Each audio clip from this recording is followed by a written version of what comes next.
August 1945, somewhere in the Philippines. The air hung thick with humidity and fear. 37 Japanese women stood in a crude wooden structure, their eyes fixed on the pipes overhead. Steam rose from concrete floors. The smell of soap, real soap, drifted through the space. An American MP gestured toward the showers. Through an interpreter, he explained they could bathe. Hot water, clean towels waiting on benches. None of them moved. Their hands trembled. Some pressed themselves against the back wall. One young woman, no older than 23, reached out slowly and let the water run over her fingertips. She jerked her hand back as if burned, not from heat, from disbelief. For weeks, they had waited for execution, for torture, for the savagery they'd been promised would come. The propaganda had been clear. American soldiers were demons who showed no mercy. But the water was warm. The soap was real, and nothing they had been told was true.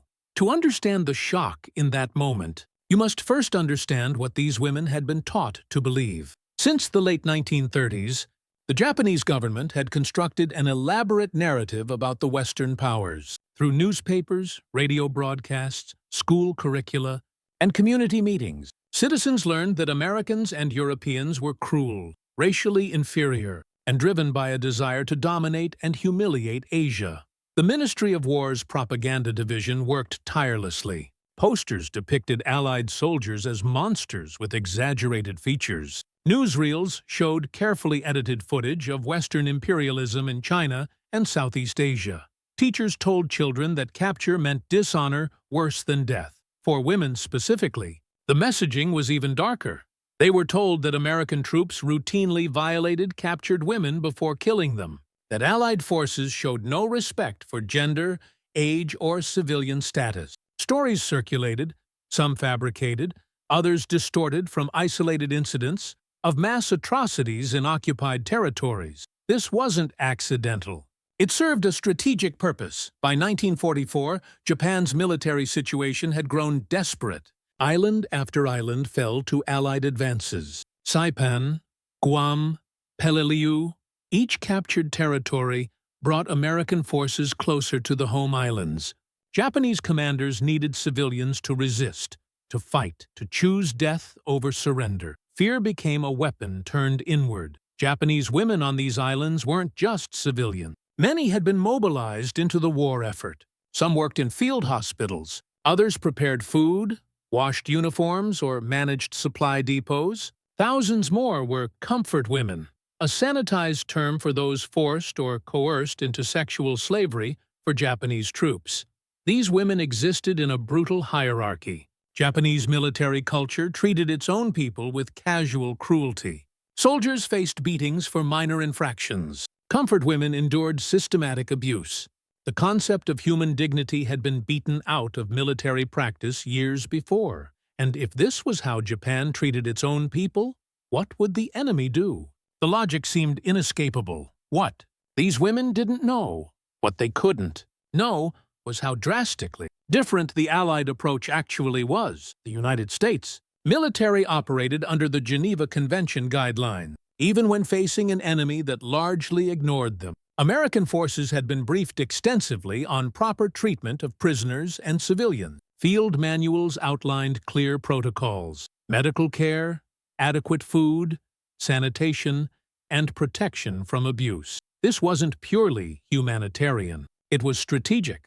American intelligence officers understood that well-treated prisoners provided better information, that humane conditions encouraged surrender, potentially saving American lives in future battles, that every Japanese soldier or civilian who survived capture and received decent treatment became a living contradiction to Tokyo's propaganda. But the contrast went deeper than policy. Japanese military doctrine was built on the concept of Bushido, the warrior code that viewed surrender as the ultimate dishonor.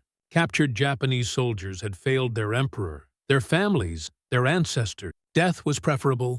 This belief system created a self-fulfilling prophecy. Because surrender meant shame, those who did surrender expected and often received brutal treatment from their own side. Japanese POW camps reflected this worldview. At Bataan, 76,000 Filipino and American prisoners were force-marched 65 miles in tropical heat. Thousands died.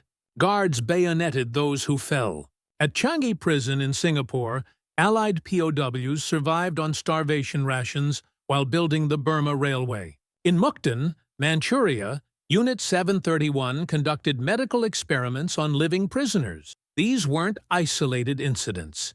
They represented systematic policy. The Japanese military had never ratified the 1929 Geneva Convention. Its leadership viewed Western concepts of prisoner rights as weakness. Surrender itself was weakness. Those who surrendered, whether Japanese or enemy, deserved whatever happened to them. So when American forces began capturing Japanese civilians in 1944 and 1945, two completely incompatible systems collided. Japanese women awaited the treatment they believed they deserved for falling into enemy hands. They expected violence because violence was what made sense in the world they knew. The shower facilities with hot water and soap didn't make sense. The medical examinations conducted by professionals didn't make sense. The clean clothes, the food twice daily, the absence of beatings, none of it made sense. And in that confusion, in that moment when expectation met reality, something fundamental began to crack. Not just individual beliefs, but the entire architecture of lies that had held them captive long before any American soldier arrived. Angle 1. The cultural abyss. The divide wasn't just about treatment of prisoners.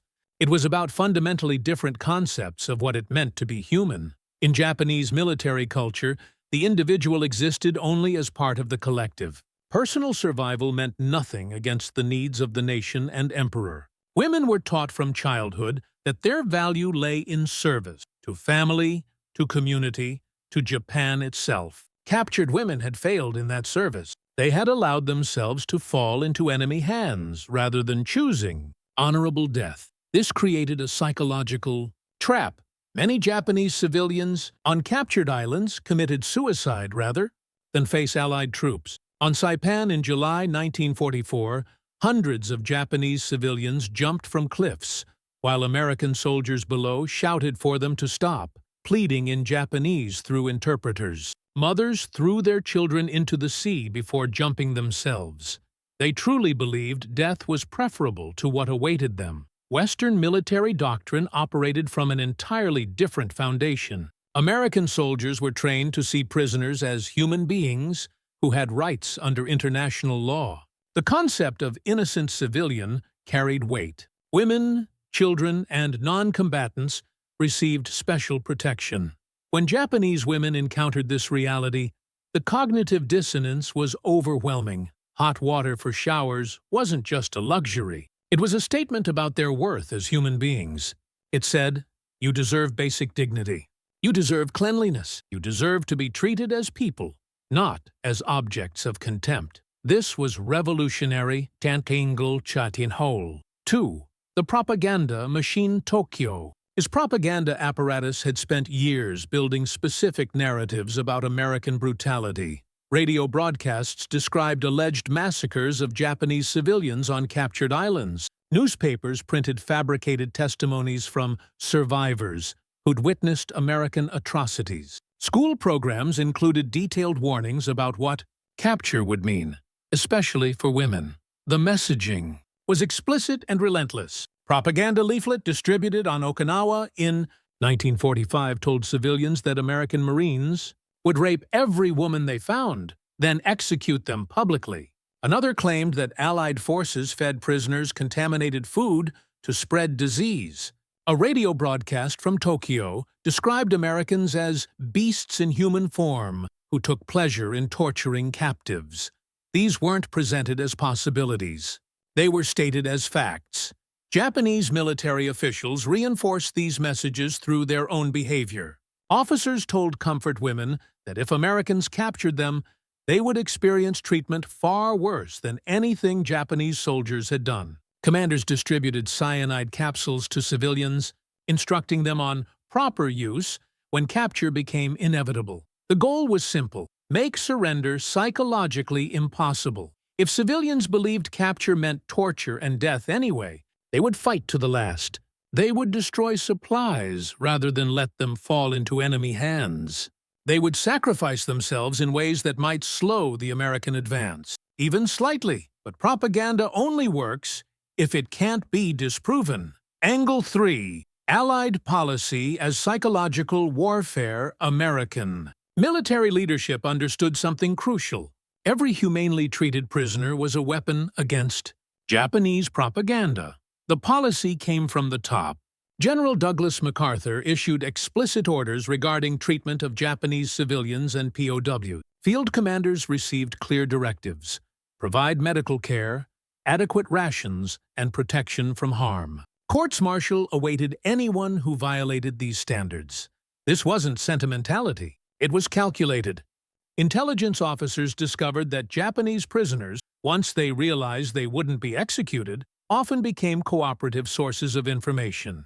The shock of humane treatment created psychological vulnerability. Men and women who'd been prepared to die suddenly found themselves eating hot meals and sleeping on clean bedding. The effect was profound. Some Japanese POWs became so cooperative they volunteered to help with interrogations of new prisoners. Others wrote letters that were dropped over Japanese-held territories, describing their treatment and urging surrender. A few even agreed to make radio broadcasts explaining that Allied captivity meant survival, not death. The shower facilities were part of this larger strategy. Clean prisoners were healthier, which reduced disease risks in camps. But more importantly, the act of providing hot water and soap sent a message that rippled through captured populations. Women who bathed returned to barracks visibly unharmed. They told others what they'd experienced. Word spread. Within days, resistance in processing camps typically decreased.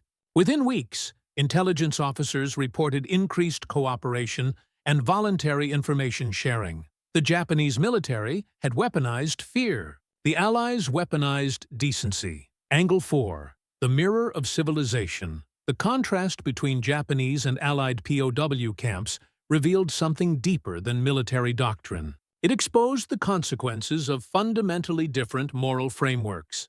Allied POW camps in the Pacific weren't perfect. Conditions could be harsh, especially in remote locations with limited supplies. Some prisoners faced hostility from guards who'd lost friends to Japanese forces.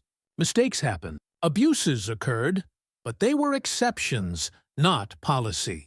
Documentation from the International Red Cross shows consistent patterns. Allied camps provided medical care that saved thousands of Japanese lives.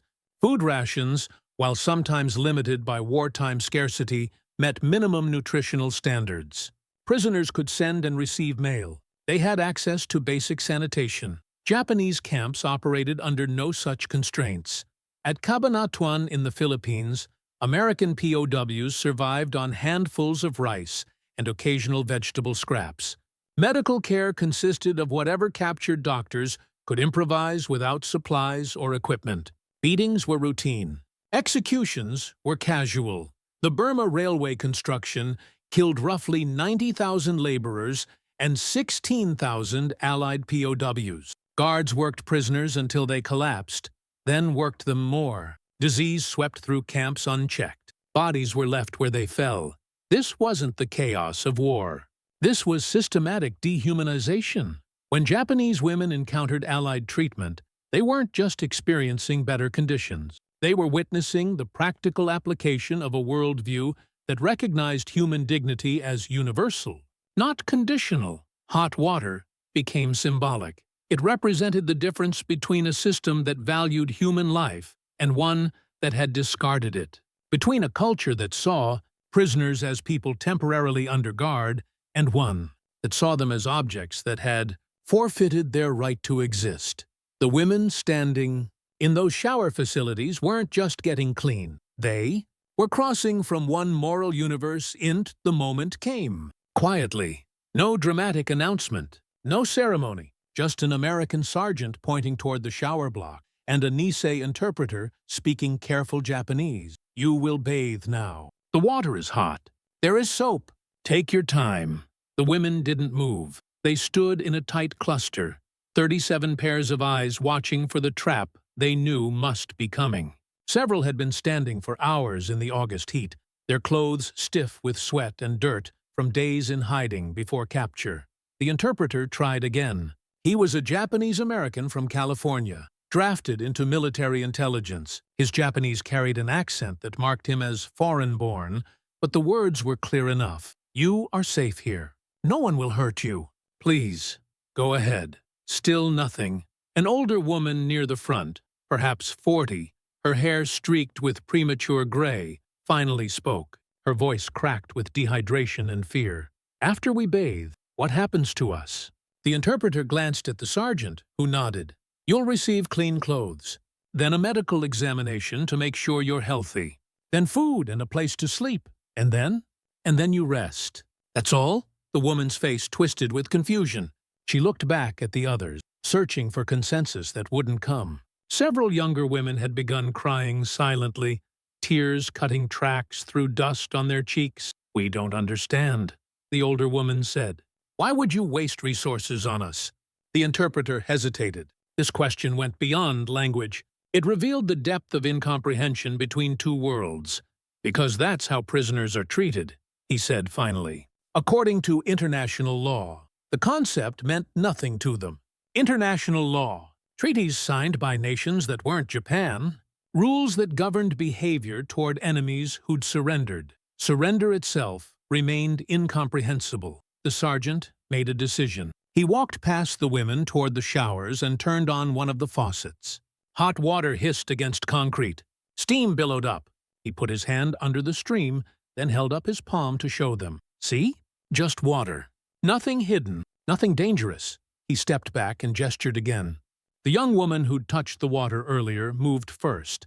She separated herself from the group with visible effort, as if walking through deep water. Each step toward the shower was deliberate, forced. She reached the stall, looked back one more time at the others, then stepped under the water, fully clothed. The hot water hit her, and she gasped, not from pain, but from the shock of warmth, of cleanliness, of something resembling comfort in a world that had contained nothing but fear for weeks. She stood there for a long moment, water soaking through her ragged uniform, steam rising around her. Then she began to remove her clothes. The dam broke. Within minutes, other women moved toward the showers, slowly at first, then faster. Some helped each other with buttons and fasteners on torn uniforms. Others simply stood under the streams fully clothed like the first woman had, waiting until the water convinced them this was real. The interpreter stepped back, giving them space. The sergeant and two MPs positioned themselves facing away from the shower block, maintaining security while preserving what privacy the crude facility allowed. One woman collapsed, not from illness, from relief. She sat on the concrete floor, hot water cascading over her head and shoulders, and sobbed. The sound was raw, primal, weeks of terror releasing all at once. Others joined her, not collapsing, but crying. The shower block filled with the sound of water and weeping, and occasionally, laughter. The kind that comes from nervous systems, overwhelmed by contradictions they can't process. Medic appeared with bars of soap, real soap, not the harsh lye-based blocks they might have expected. He handed them to the interpreter, who passed them to the women. Several stared at the soap as if it might vanish. One woman smelled hers carefully, testing for chemicals, for poison, for whatever trick this must be. It smelled like soap. Nothing more. The older woman who'd spoken first stood under the water with her eyes closed. Her lips moved silently. Perhaps prayer. Perhaps simply talking to herself, trying to make sense of a reality that contradicted everything she'd been taught to expect. The transformation took about 40 minutes. Women who'd entered covered in grime and fear emerged wrapped in towels, their hair dripping, their faces shocked into a kind of numb calm. The fear hadn't disappeared. It showed in how they moved, how they watched the American personnel, but something had shifted. Clean clothes waited on benches. Not prison uniforms, but simple cotton dresses requisitioned from supply depots. Nothing fancy, but clean, intact, sized approximately for human beings, rather than assigned without thought. The medical examination came next. This provoked fresh anxiety. Several women tensed when a Navy nurse appeared, but the process was clinical and respectful. Basic health checks, treatment for dehydration, bandaging for minor wounds. One woman had an infected cut on her leg that had gone untreated for days. The nurse cleaned it, applied sulfa powder, and wrapped it carefully. "Thank you," the woman whispered in Japanese. The nurse didn't understand the words, but nodded and smiled slightly. Food arrived as the last examinations finished. Rice balls, canned vegetables, powdered milk mixed with water. Not elaborate, not abundant, but sufficient. Hot. The women ate slowly, watching for illness that didn't come, testing each bite, waiting for the other shoe to drop. It never did. That night, they slept on cots in a guarded barracks. Some lay awake for hours, staring at the ceiling, trying to reconcile the day's experiences with the world they thought they knew. Others slept deeply for the first time in weeks, their bodies finally believing what their minds still questioned. The hot water had done more than clean their skin. It had cracked open a door they'd been told was sealed forever. Beyond that door lay possibilities they'd been trained to never imagine. That enemies could show restraint, that capture didn't mean annihilation, that humanity might persist even in the machinery of war. Everything they'd believed was wrong, and tomorrow they would have to begin the long, difficult process of understanding what came next. Within 72 hours, the change became measurable. Intelligence officers noted it first. The women who'd been processed through the shower facilities showed markedly higher cooperation rates than those in other camps, where bathing facilities were more primitive or non-existent. They answered questions more readily, provided information about troop movements they'd witnessed, supply routes they'd seen, defensive positions around areas they'd lived, not because they'd been broken, because they'd been confused. The confusion created openness.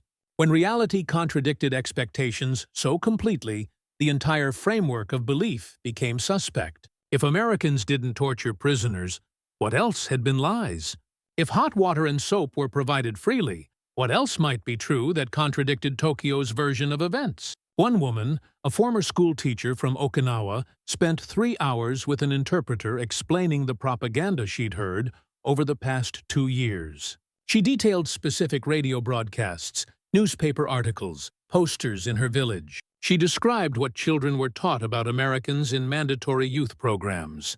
"We were told you would eat our children," she said quietly, "that you would burn our homes with families inside for entertainment, that you considered Japanese people to be insects, not human." The interpreter, translating for the intelligence officer present, paused after that last line. The officer, a captain from Ohio who'd lost friends at Iwo Jima, stared at his notes for a long moment. "Tell her," he said finally, "that we consider all people to be human. That's why we provide hot water and soap."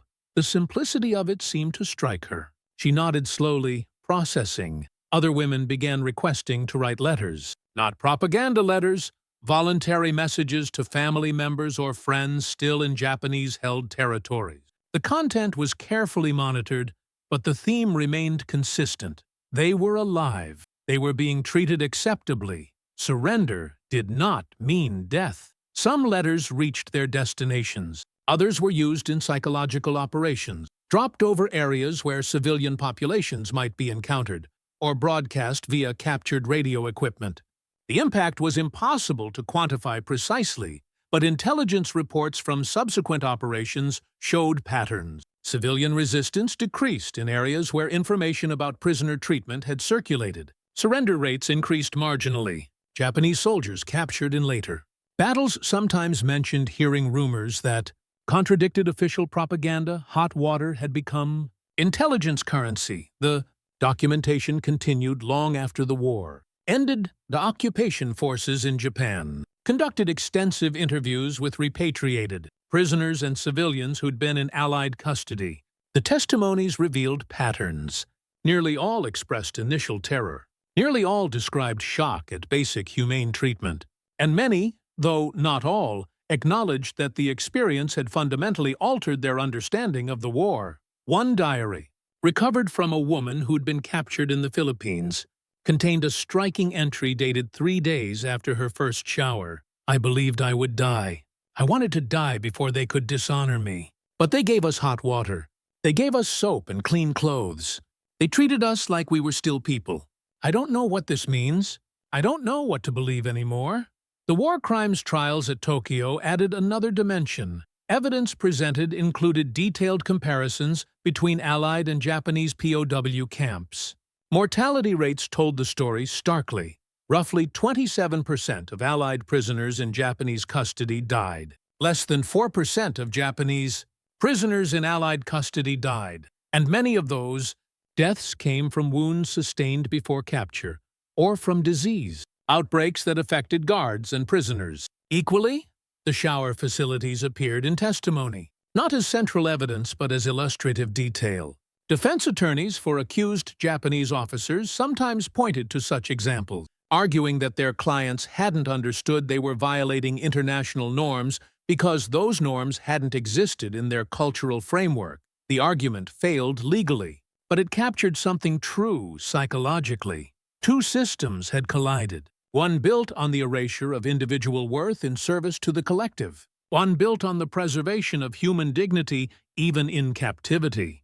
The hot water hadn't just been about cleanliness, it had been about civilization itself. By 1947, as occupation policies took hold, many former prisoners had returned to civilian life in Japan. Some spoke publicly about their experiences. Others remained silent, caught between gratitude for survival and shame for surrender. But in private conversations, in letters to friends, in quiet moments of reflection, they remembered. They remembered standing before those showers, expecting death, and receiving instead the simplest acknowledgement of their humanity. They remembered how that single act shattered years of carefully constructed lies. And some, not all, but some, carried that memory forward as evidence that even in humanity's darkest chapters, small dignities could persist. Water, soap, clean clothes, such minor things to those who provide them, such revolutionary things to those who receive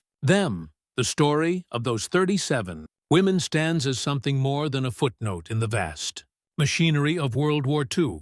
It represents a moment when the abstractions of war policy became viscerally, undeniably real, when ideology met experience and crumbled, when the simple act of turning on a faucet became a weapon more powerful than any bomb, because it destroyed not bodies, but the lies that sustained a nation's will to fight. Hot water should not be revolutionary, yet in that shower block in the Philippines, in August 1945, it was. Not because the water itself held power, but because of what it represented, the stubborn insistence that even enemies remain human. The treaties and conventions and laws matter even when the other side ignores them. That civilization is measured not by how we treat our own, but by how we treat those who have no power to demand better.